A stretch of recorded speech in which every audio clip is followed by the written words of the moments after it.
வணக்கம் மக்களே, நம்ம வடகை போட்டோம் இல்லையா? இன்னையோட 3வது நாளாவது. 3ஆவது நாள் 2 நாள் காய வச்சாச்சு. இன்னைக்கு 3ஆவது நாள் காய வச்சுருக்கோம். காய வைக்க போகிறோம். பாருங்கள் எப்படி இருக்கு பாருங்கள், எப்படி பொல ஆயிடுச்சு பாருங்கள். இதை வந்து குறைஞ்சது ஒரு வாரமாவது காய வைக்கணும். இது கொஞ்சம் நல்லா காஞ்ச ஒன்று தான். 4வது நாள் நல்லா கொஞ்சம் எண்ணெயை ஊற்றி பிடிச்சி வச்சிடணும் பெருசாக. அதை பிடிக்கும்போது உங்களுக்கு நான் வீடியோ பாடுறேன், காட்டுறேன் எப்படின்னு பாருங்கள். தேங்க்யூ, பாய். வணக்கம் மக்களே, நம்ம வடகை போட்டோம் இல்லைங்களா? இன்னையோட 4வது நாள் காய வச்சு இப்போ பாருங்கள். 4வது நாள் எப்படி நல்லா பொலன்னு காஞ்சிருச்சு பாருங்கள். இது பாருங்கள் எப்படி காஞ்சிருச்சு பாருங்கள். இந்த மாதிரி காஞ்ச ஸ்டேஜில் இப்போ நம்ம என்ன செய்யணும்னு கேட்டாக்கா,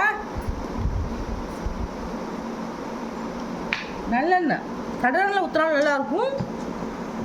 நான் என்ன பண்ணுறேன், நல்லெண்ணெய் வந்து 1.5 கிலோ வெங்காயம் நல்லா காஞ்சோடனே 3/4 கிலோ வெங்காயம் ஆகிடும். இப்போ நான் என்ன செய்கிறேன், ஒரு 200 கிராம் எண்ணெய் ஊற்றுறேன். 200 கிராம் எண்ணெய் ஊற்றி நல்லா பிசையணும். இந்த மாதிரி எண்ணெயோடு சேர்த்து நல்லா பிசையணும். எண்ணெய் எவ்வளோ ஊற்றினாலும் கெட்டு போகாது. எண்ணெய் ஊற்றாமல் அப்படியே வச்சிடாதீங்க. நம்ம ஃப்ரிட்ஜில் தான் வைக்க போகிறோம், வருஷத்துக்கு உள்ளதுனால எங்களுக்கு இது போதும். சில பேர் நிறையா செய்வாங்க, நான் பெரிய குடும்பமாக இருந்தால் எங்களுக்கு இது போதும். எண்ணெய் நிறையா ஊற்றணும், அப்போ தான் பிடிக்கவும் நல்லா வரும், கெட்டு போகாமல் இருக்கும். ஃப்ரிட்ஜில் வச்சாலுமே கெட்டு போகாமல் இருக்கும். பாருங்கள், இன்னும் கொஞ்சம் கூட எண்ணெய் ஊற்றிக்கலாம். எண்ணெய் பத்தலை,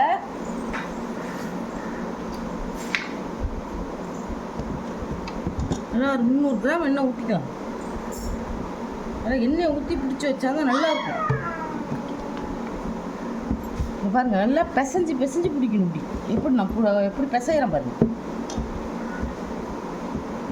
வாசனை மணக்குது பாருங்கள், கம்மன்னு. பாருங்கள், இங்கே பாருங்கள் எப்படி பிடிச்சிருக்கு. பிடிச்சோன்னே எப்படி பிடிச்சிக்கிது பார்த்தீங்களா? இந்த மாதிரி நல்லா எண்ணெயை ஊற்றி பிசையணும். நல்லா எல்லாத்தையும் ஒன்றா கலக்கணும். நம்ம என்ன பண்ணணும், ஃப்ரிட்ஜில் வச்சிடணும். பிடிச்சி ஒரு டப்பாவில் அடைச்சி, ஏர்டைட் உள்ள டப்பாவில் போட்டு ஃப்ரிட்ஜில் உருண்டையாக பிடிச்சி வச்சிட்டோம்னா, ஒரு உருண்டை எடுத்து வச்சுக்கணும் ஒரு டப்பாவில் தனியாக. அப்பப்போ எடுத்துகிட்டு தண்ணி படக்கூடாது. எப்படி வச்சுருந்தாலும் தண்ணி பட்டுச்சுனாக்கா பூசணம் பூத்து போயிடும். நம்ம யூஸ் ஆகிறதுக்கு ஒரு உருண்டையை மட்டும் எடுத்து ஒரு டப்பாவில் வெளியில் வச்சுக்கிட்டோம்னா நம்ம வந்து அப்பப்போ எதுக்கு வேணுமோ தாளிக்கலாம். சாம்பாருக்கு வந்து நல்லா இருக்காது. பருப்பு குழம்பு, அது ஒரு நாளைக்கு நான் வீடியோ பருப்பு குழம்பு எப்படி வருதுன்னு வைக்கிறதுன்னு போடுறேன். பருப்பு குழம்புல நல்லா வடகத்தை பொரிச்சு போட்டோம்னா அருமையாக இருக்கும். கீரை, எல்லா கீரைக்கும் வந்து வடகம் போட்டு தாளிங்க. வடகம் போட்டு தாளித்தோம்னா அவ்வளோ டேஸ்ட்டாக இருக்கும். நாங்களாம் வடகம் தான் போட்டு தாளிப்போம். இங்கே பாருங்கள் எப்படி பிடிக்குது பாருங்க. நல்லா அந்த மாதிரி பிடிச்சி நல்லா பிசையணும். எல்லாம் உண்ணா வரணும், அப்படியே வரணும். இப்போ அடுத்த ஸ்டெப் பார்க்கலாம். இப்போ பாருங்கள், எண்ணெய் எல்லாம் 1.5 கிலோ வெங்காயம் 3/4 கிலோவாக காஞ்சிடுச்சு. இது என்னென்னா 350 கிராம் எண்ணெய் ஊற்றிருக்கேன். நான் நல்லெண்ணெய் ஊற்றிருக்கேன். கடலெண்ணெய் ஊற்றினாலும் சூப்பராக இருக்கும். நல்லெண்ணெய் ஊற்றிருக்கேன். நீங்கள் கடலை எண்ணெயும் ஊற்றிக்கலாம். இவங்க ஊற்றினா எப்படி பழன்னு இருக்கு பாருங்க. இந்த மாதிரி பொலன்னு இருக்கும். இப்போ என்ன செய்யணும்னா, இதை பெரிய உருண்டையாக பிடிக்கணும். நான் பிடிச்சி வச்சுட்டேன், உங்களுக்கு காட்டுறேன்.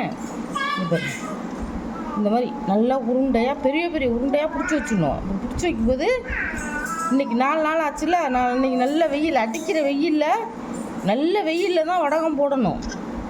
5 நாளில் காஞ்சிரும். இப்போ பாருங்கள் எப்படி நல்லா உருட்டிட்டேன் பாருங்கள். உருட்டி உருண்டையாக. வணக்கம் மக்களே, இப்போ பாருங்கள், இன்னோட 5 நாள் ஆகிடுச்சு வடகம் போட்டு ஸ்டெப்பாக காட்டிக்கிட்டு இருந்தோம். இது பாருங்கள் நல்லா காஞ்சிருச்சு. இப்போ இது வந்து நல்லா டைட்டாக இந்த மாதிரி உருட்டி இந்த மாதிரி ஏர்டைட் உள்ள டப்பியில் வச்சுருக்கேன் பாருங்கள். பாருங்கள் வடகம் நல்லா காஞ்சிச்சு பாருங்கள். உளுத்துக்கள் எப்படி உதிரியாக பாருங்கள். இதில் இந்த ஸ்டேஜில் நம்ம எடுத்து வச்சிடணும். எவ்வளோ எண்ணெயாக இருக்குது பாருங்க. இப்போ கொஞ்சம் டைட்டாக பிடிச்சி அப்படியே உள்ளே வைக்க வேண்டியதுதான். உருண்டையாகவும் பிடிச்சி வச்சுக்கலாம், இல்லை அந்த மாதிரி உதிரியாகவும் அள்ளி இங்கே வச்சுக்கலாம். அப்படியும் வச்சுக்கலாம். அள்ளி கெட்டு போகாது. எனக்கு வேணுங்கிறத எடுத்துக்கிட்டு இங்கே ஃப்ரிட்ஜில் வச்சுக்கோங்க. அப்படியே ஒரு வருஷத்துக்கு கெடாமல் இருக்கும். தண்ணி படாமல் வச்சுக்கணும். தண்ணியே படக்கூடாது சுத்தமாக. தண்ணி பட்டுச்சுன்னா பூசணை புத்து போடும், நல்லா இருக்காது. தூக்கி தான் கொட்டணும். அதை போய் தாளிக்கலாம் முடியாது. அடுத்து இந்த வடகத்தில் நிறையா செய்யலாம். பருப்பு குழம்பு, சாம்பாருக்கு நல்லா இருக்காது. பருப்பு குழம்புனா தூள் கொஞ்சம் அதிகமாக போட்டு புளி கரைச்சி ஊற்றி வைக்கணும். அதுக்கு வந்து தாளித்து கொட்டினோம்னா அருமையாக இருக்கும். ஒரு ரசம் வச்சு இதை வந்து 2 ஸ்பூன் எண்ணெய் ஊற்றி ஒரு காஞ்ச மிளகாய் போட்டு இந்த வடகத்தை கொஞ்சம் ஒரு 2 ஸ்பூன் போட்டு நல்லா பொரிய விட்டு எடுத்து 2 பத்தா தேங்காய் வச்சு கொஞ்சம் ஒரு உருண்டை புளி வச்சு அரைச்சி தொட்டுக்கிட்டோம்னா அருமையாக இருக்கும். தயிர் சாதத்துக்கு எல்லாமே நல்லாயிருக்கும். சாதத்துலேயும் போட்டு பிசைஞ்சு சாப்பிட்லாம். பிள்ளைங்களுக்கு சாயங்காலம் ஸ்கூல் விட்டு வரும்போது இதை அப்படியே எண்ணெயில் பொரித்து பிள்ளைங்களுக்கு கொஞ்சம் கொடுத்தோம்னா உடம்புக்கு நல்லது. பகடா மாதிரி இருக்கும். பிள்ளைங்க சாப்பிடுவாங்க விரும்பி, கசக்காது, நல்லாயிருக்கும். அது மாதிரி கொடுத்து பாருங்கள். பகடா மாதிரியாக இருக்கும். போட்டு பொரித்து சாப்பிட்டோம்னா அருமையாக இருக்கும்.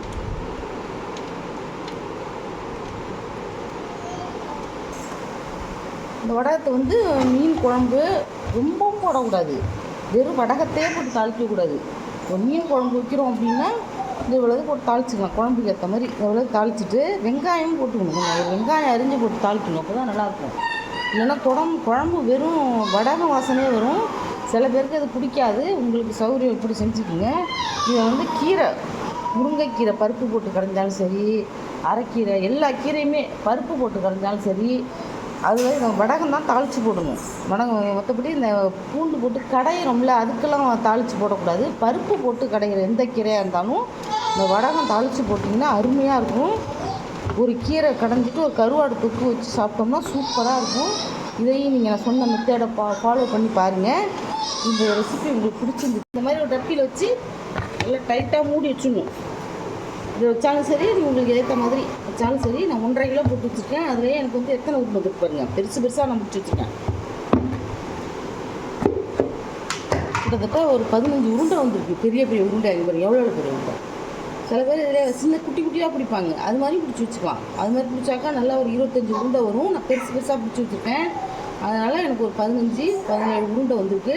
இந்த மாதிரி பிடிச்சி ஈஸி மெத்தட் இது. அப்புறம் ஏர் டைட் மூடி போட்டு ஃப்ரிட்ஜில் வச்சுருங்க. அப்படியே ஃப்ரிட்ஜில் நீங்கள் எந்த டப்பியில் வச்சுக்கிட்டாலும் சரி, இந்த மாதிரி வச்சு அப்பப்போ எடுத்து வச்சுக்கோங்க. இந்த இவ்வளோதான் எடுத்து வச்சுக்கிட்டிங்கன்னா, இவ்வளோதான் ஒரு டப்பியில் போட்டு மூடி வச்சுக்கிட்டிங்கன்னா அப்பப்போ ஒரு 4 நாள் இவ்வளோ போட்டு தாளிச்சிக்கலாம். ரொம்பவும் போட்டு தாளிக்கக்கூடாது.